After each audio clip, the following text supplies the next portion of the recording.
My entire life, I've been horrible with money. I never really invested it. I bought tons of things that I didn't need, and I would have a lot more money if I had just been smart about my savings.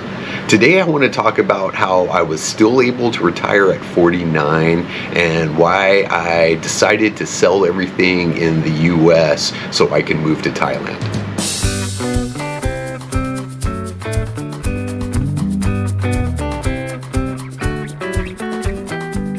Good morning, everybody, and welcome to Peteonretreat. I've told my story before on this channel, but I've got a lot more viewers now than I did, and to be honest, that video was pretty boring. Today, I want to tell my story again, but I want to give it in a different presentation. These are the 5 stages I went through to make this entire crazy thing happen. As I said in the intro, I'm horrible with money. For most of my life, I've kept any savings I've had in low interest bearing savings accounts. I've squandered decades of opportunities of allowing my money to work for me, but yet I was still able to retire at 49. For 25 years, I worked as a manager for a grocery store in Los Angeles called Trader Joe's. Trader Joe's is a quirky little store with a very loyal following, and for most of my career, the financial rewards were really good. Every year they made a contribution to a 401k account for me, and they paid me enough that I was able to start saving money right away. Like many, I had that old American dream of buying a home, and luckily I was smart enough to realize that and start saving for it early on in my life, but it took forever to get there. After 15 years of saving, I still didn't have enough to buy a house that I thought worthy of buying in Los Angeles. The housing market there was crazy, and it would have been $500,000 to buy a small house in a questionable neighborhood. That was not my American dream.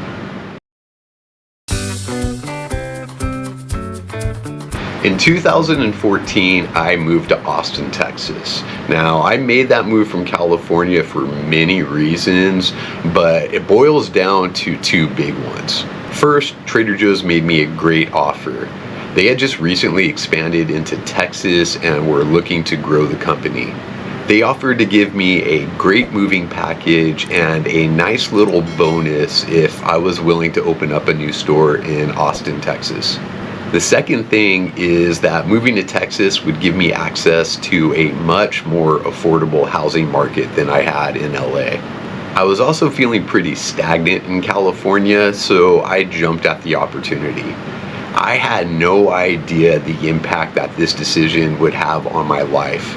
My uncle, who unlike me is very good with his money, stressed to me that I should buy as much house as I could. So that's what I did, and I ended up in this place.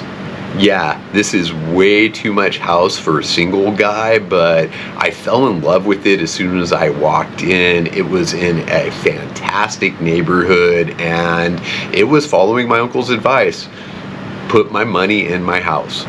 I said before that I'm not smart with my money, but this ended up being hands down the best investment decision I've ever made.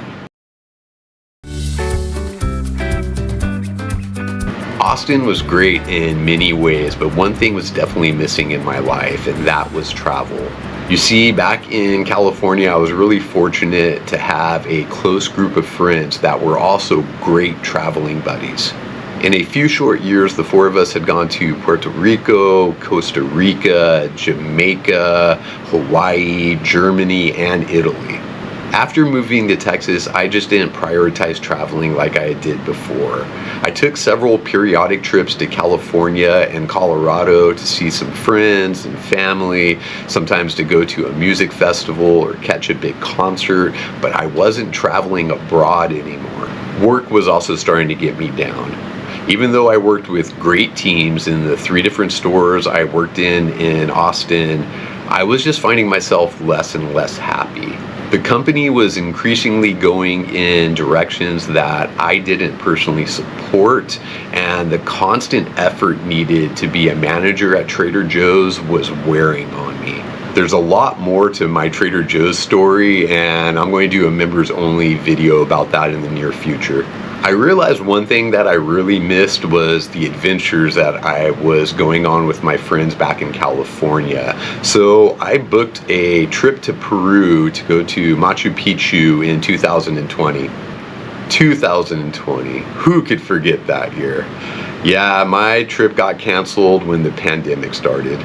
What most of us thought would only be a week or two when it started ended up being a year or more of trials and tribulations.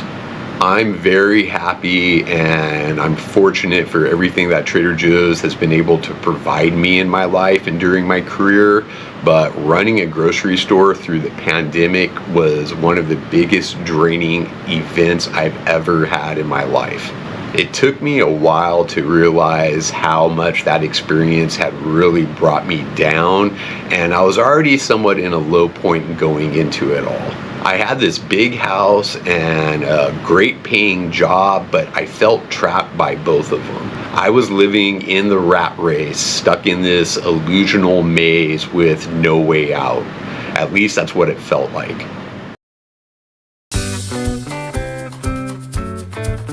Two things happened in 2021 that made me see a way out. The first was my friend Allison. Allison had become my closest friend in Texas, and she's the only one that I opened up to and told how I felt stuck and just how unhappy I had become. She kept saying one thing to me over and over again until it finally hit me and I accepted it. She would say, "You are not stuck, you have options." None of the options looked good to me at the time, but at least I was starting to consider them. I thought about selling the house. The market in Austin was insane, and the value of my house doubled in less than 8 years, but I didn't really want to sell it. It's the American dream, and I felt that my house would be key to me retiring at some point in my life. I was really hoping that I could retire in about 7 years from them, but the healthcare costs in America are astronomical. And like I said before, I'm not really good with my money. I really didn't want to sell my house.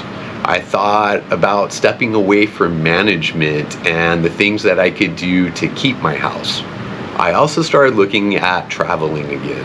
My trip to Peru was canceled just the year before, and at this point the world was just beginning to open up for international travel again. I realized that if I was going to step away from management and the large salary that came with it, I should probably take a couple big trips before while I could still afford to. Yeah, travel. Some of the best memories and happiest moments in my life were on those trips with my friends. So I quickly started thinking about where I wanted to go.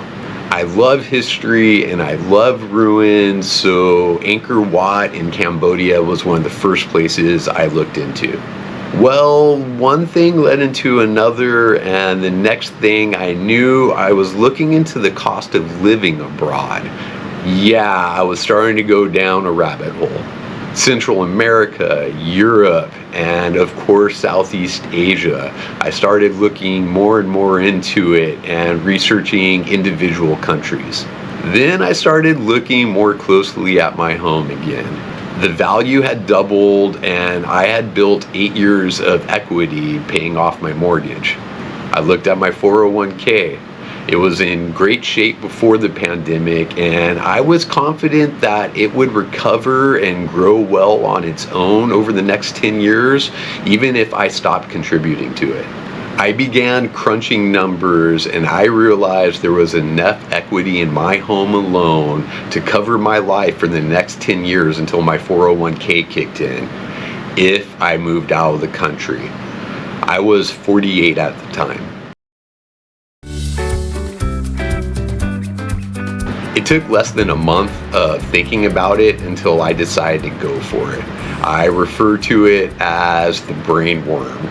The realization that this was possible was a hungry ass worm in my brain. That brain ate away at every other thought in my brain until it was the only thought left. I devoured blogs and spent hours watching videos on YouTube. I looked into Costa Rica and Nicaragua and Panama. I checked out Spain and Portugal and Croatia. I was even really looking into the Ukraine before, well, things happened over there. I looked at the Philippines, Vietnam, Malaysia, Cambodia, and Laos. And of course, I looked into Thailand. I came up with a pencil sketch. I wanted to spend a few years in Asia, traveling around Asia and feeling it out, then head on to Europe, spend 2, 3, maybe 4 years in Europe, checking it out, and then move on to Central America, spending a few years there. This plan would allow me to move closer and closer to home as my family was getting older there, and would give me some time to really check out different areas and see if there was a region or a country that I really wanted to settle down in when I hit 60 or around that age. People often ask me why Thailand, and I can only say that Thailand was calling to me. I've always looked for signs in my life, and there were several little things that I can't even recall that I would read about Thailand or find out about Thailand that just seemed to click. The logistics were all in place. There was a high level of affordable health care, there was expat communities, there was big cities, there was a solid infrastructure. Of course, there was the low cost of living, but there was also the beaches and the islands and the culture and, of course, the amazing food. Thailand it is. It's time for me to commit now. I told my father first. Leaving him was definitely the hardest part of me moving to another country. I told the rest of my family and my friends, and I told my work. Not a single person said I was crazy or that this whole idea was stupid, and honestly, I expected at least 2 people to say just those things. I penciled in a date about a year and a half away, and I began to sell off my things. I stepped away from my management position at work so I would have more time to prepare for the move and also just to have less stress in my life. It was a great decision, and I actually loved my job again. I started watching my local housing market like a hawk. Houses were selling for insane prices, high above the asking price, and closing in just a few days. But then I noticed something happening. As spring approached, I noticed some houses were starting to sit on the market longer. Sure, they were asking for crazy prices, but something just didn't feel right to me. I feel like I noticed this before anybody was talking about it too. Maybe interest rates had just gone up a bit. I called my agent in April and told him that I wanted to sell as soon as possible, but I still needed a couple months to get the house ready. My original plan still wasn't to sell until the next year, but this whole plan of mine was based on me having enough money in hand to support myself for the next 10 years. I didn't want to risk waiting and possibly losing this opportunity in case the housing market crashed or stalled out.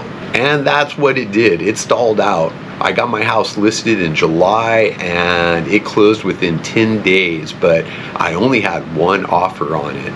Right after I sold, the interest rates went up again and the housing market just almost froze up. Prices started coming down and many sellers removed the listings on their house. I committed to move and then I committed to sell, but I had one last commitment to make that would seal the deal for me. I had to commit my life. I couldn't have done any of this without taking several big risks. If the pandemic had taught me anything, it taught me that you never know what's going to happen. I realized that there was another way of living, and I realized that I had the means to do it. I worked hard to build my life and my career to the point where it was, but in order to go through with this, I had to risk it all. Next came what I think was the biggest commitment, one that I couldn't just walk back from, and that would force me to move to Thailand. I cut my hours at work. I'd already stepped back from management, but I was still a reasonably full-time crew member working 4 or 5 days a week. Well, I cut my hours to 1 or 2 days only. Now, that may not seem like a huge risk, but what it meant was I wasn't going to work enough hours to qualify for insurance anymore. I cut my hours in the fall of 2022, and I was going to be dropped from my insurance on December 1st of that same year. I booked my one-way ticket to Thailand, and there was no looking back now. I have no idea what my 401k will look like in 10 years. I have no idea what wars or pandemics might happen in the next 10 years. I don't have a clue if inflation might drive up the cost of living beyond my means in the next 10 years. I do know that I was willing to risk all of those things for the possibility of a happy life again. I had moved to Thailand without ever coming here before. Shit, I had never even been to Asia before. Some people ask me, well, what if you don't like it there? And my answer is, well, then I'll try somewhere else. I knew I had to at least try this. Remember that brain worm? Yeah, it had eaten away every other thought in my brain. This was the only thing that I knew I wanted to try. But Pete, what happens if you run out of money? Well, then I'll deal with that. I can always go back to the States and work, or maybe I could find some type of remote work, or even a job here. Whatever I have to do to go ahead and try this, I'm willing to risk.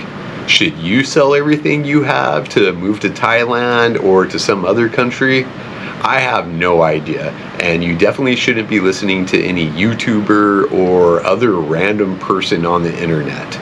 I only know that after 2 years of living in Thailand, I am happier, I am healthier, and my life is more rewarding than I ever thought possible. This is one of the most critical decisions you might ever make in your life, so don't listen to me on what you should do. No matter what your situation is, though, always remember, you're not stuck. You have options.